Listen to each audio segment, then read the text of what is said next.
मी तुम्हाला आश्वासित करतो, तुमच्या मनात शंका ठेवू नका. आकाश पाताळ एक करू, पण या केसमध्ये जर कोणाचा घातपात असेल, कोणाचाही बाप असला तरी त्याला खोदून काढू. सहन नाही करणार.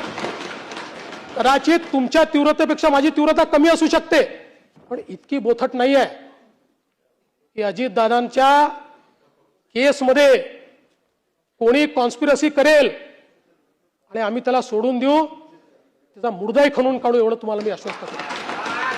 आणि पुन्हा सांगतो, तुम्ही जे प्रयत्न करतात माझं समर्थन आहे, मी त्याच्या विरोधात नाही आहे.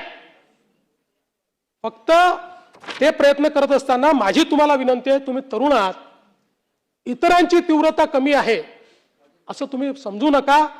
कदाचित तुमच्यामध्ये लिडरशिप आहे, तुम्ही समोर जाऊन करतात. काही असे असतील की ज्यांना मनातलं वाटतंय, पण ती लिडरशिप त्यांना दाखवता येत नाही किंवा त्यांच्यामध्ये ती कार्यपद्धती नाही आहे. आणि म्हणून मी पुन्हा एकदा या निमित्ताने सांगतो की या संपूर्ण इन्व्हेस्टिगेशनमध्ये जे जे करावं लागेल, आणि आपल्याला माहिती आहे, आपण स्वतः मला पत्र दिल्यानंतर आपण त्याचा उल्लेख केला, जसंच्या तसं मी ते पत्र केंद्र सरकारला पाठवलं आणि केंद्र सरकारकडे त्याचा पाठपुरावा मी करतोय.